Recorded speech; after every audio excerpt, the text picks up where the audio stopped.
Venerable Master Shinran clearly tells us, in his magnum opus, the Jodo Shinshu, teachings, practice, Shinjin and realization, that the larger sutra is the true teaching that will definitely lead us out of the vicious cycle of birth and death. To reveal the true teaching, it is the larger sutra of the Buddha of immeasurable life.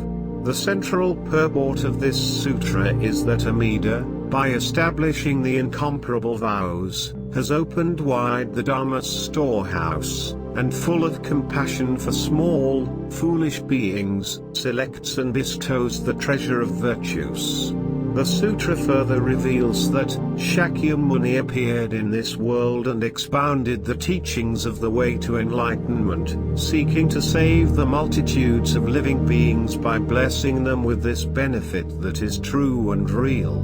Thus, to teach the Tathagata's primal vow is the true intent of this sutra. The name of the Buddha is its essence. The larger Sutra of Infinite Life was delivered by Shakyamuni Buddha about 2,600 years ago at Rajagriha, India.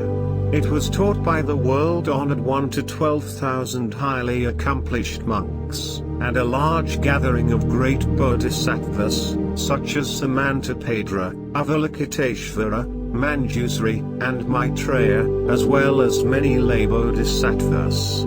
To preach this sutra is true reason for the Buddha's fortunate appearance in this world. This sutra tells us how Amida Buddha's 48 vows arose, and how they were wonderfully fulfilled when Amida Buddha attained enlightenment 10 kalpas ago. Upon the perfect fulfillment of the vows, a true and real Pure Land was thus established, to receive all sentient beings who sincerely aspire to be born there.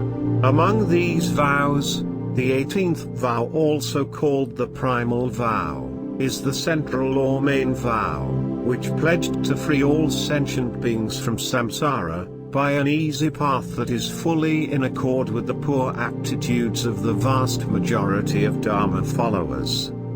Master Shinran wrote 22 stanzas in his hymn on the larger sutra, beautifully describing the essential teachings necessary for our assured birth in Amida Buddha's pure land of peace and happiness. Venerable Ananda, rising from his seat, beheld the majestic radiance of the world-honored one. Amazed, with a rare feeling of wonder emerging in him, he realized he had never witnessed such radiance before. He had never seen he had never beheld such a countenance before. Shakyamuni's splendor was rare and auspicious. Ananda, rejoicing immensely, asked its meaning, whereupon the Buddha revealed the fundamental intent of his appearance in the world. Shakyamuni's splendor mean that Tathagata's light and especially wondrous features are rare and magnificent. Having entered the samadhi of great tranquility, the Buddha's countenance was wondrous in its radiance. Observing the depth of Ananda's discernment, he praised him for his insightful question. Samadhi of great tranquility mean the reason for the Buddha's inner stillness and quietude, which is now more excellent than usual, is that he has appeared in the world solely to teach the name of Amida, thus, his particularly excellent and auspicious features. The fundamental intent for which the Buddha appeared in the world was to reveal the truth and reality of the primal vow. He taught that to encounter or behold her Buddha is as rare as the blossoming of the Udambara. Udambara mean, the Udambara is called the mysterious, auspicious flower.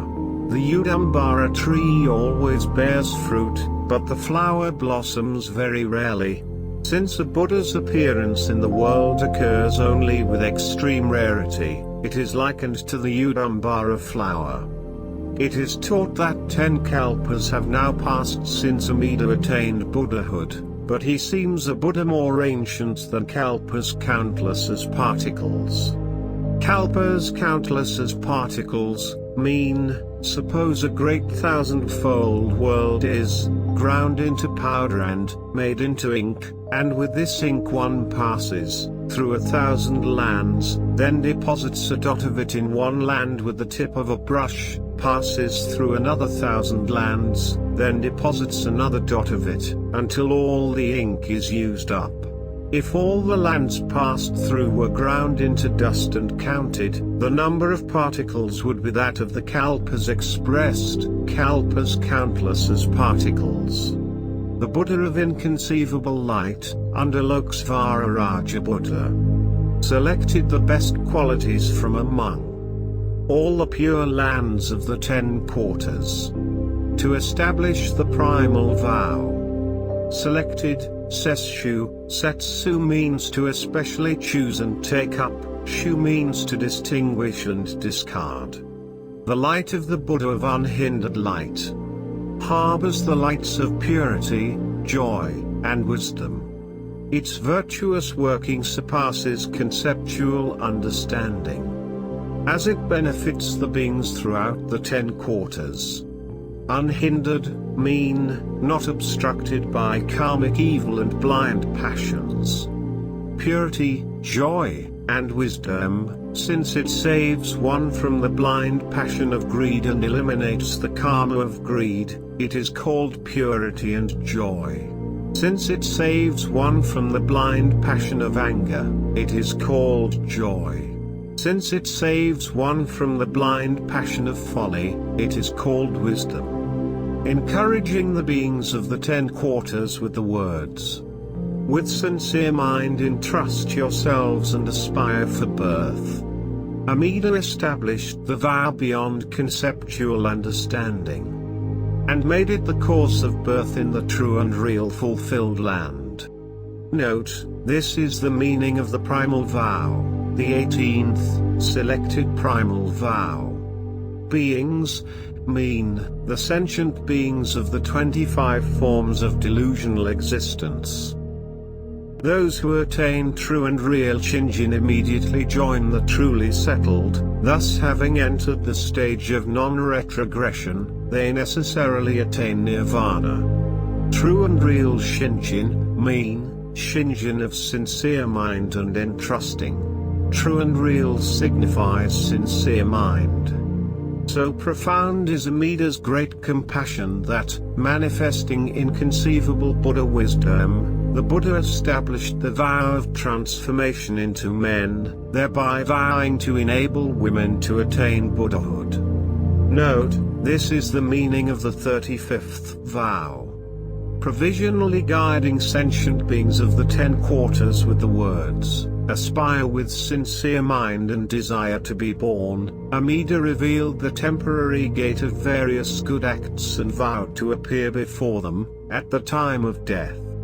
Note, this is the meaning of the 19th vow, birth through various practices. Aspire with sincere mind and desire to be born, refers to the 19th vow. This vow is called the vow of Buddha's appearance and guidance to birth, the vow of Buddha's appearance at death, and also the vow of Buddha's coming to receive us. Based on Amida's vow to appear at the time of death, Shakyamuni presented all the various good acts in one scripture, the Contemplation Sutra, to encourage those who perform meditative and non-meditative practices. All the good acts and myriad practices, because they are performed with a sincere mind and aspiration, become, without exception, provisional good that will lead to birth in the Pure Land. Provisionally guiding sentient beings of the 10 quarters with the words, "Direct your merits with sincere mind, desiring to be born." Amida revealed the true gate of the name, vowing to enable beings ultimately to attain birth. Note, this is the meaning of the 20th vow. Amida made a vow concerning self-power Nembutsu, based on the vow that beings ultimately attain birth. Shakyamuni presented, in the Amida Sutra, the root of good and the root of virtue, encouraging those of the one vehicle. Root of good and the root of virtue mean root of good in the causal stage, that in the resultant stage is called root of virtue. Those of the one vehicle mean they will be brought to birth in the fulfilled land through the Nembutsu. Those who say the name in self-power, whether meditative or non-meditative, having indeed taken refuge in the vow that beings ultimately attain birth, will spontaneously, even without being taught, turn about and enter the gate of suchness. Ultimately attain, mean, Amida vowed that those who say the name with a mind of self-power will ultimately attain birth. Turn about and enter the gate of suchness, mean, to turn, changing into one who will attain the enlightenment of Dharma body.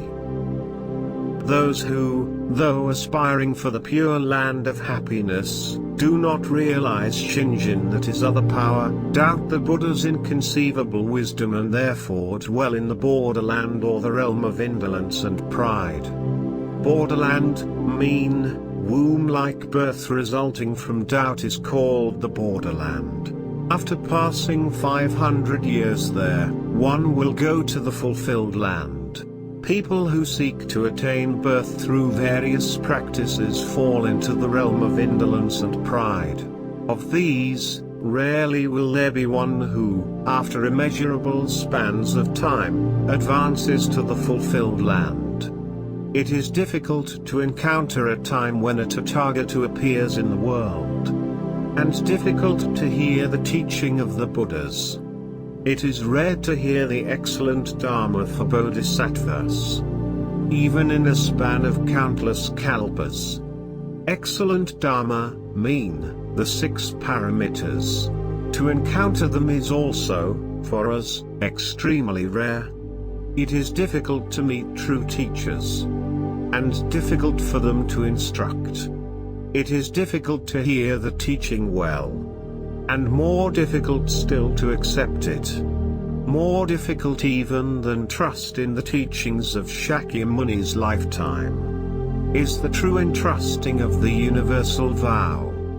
The sutra teaches that it is the most difficult of all difficulties, that nothing surpasses this difficulty. Attaining Buddhahood through the Nembutsu is the true essence of the Pure Land Way.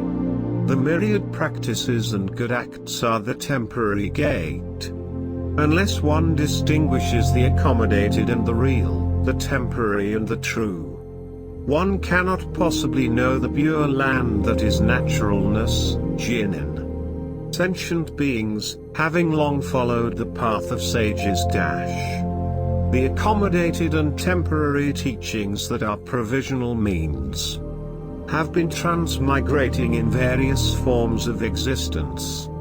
So take refuge in the one vehicle of the compassionate vow. Here ends Master Shinran's hymn on the larger sutra. May all ordinary foolish persons, like ourselves, listen deeply to the marvelous teachings conveyed to us through this wonderful hymn and come to accept the precious gift of salvation from Amida Buddha.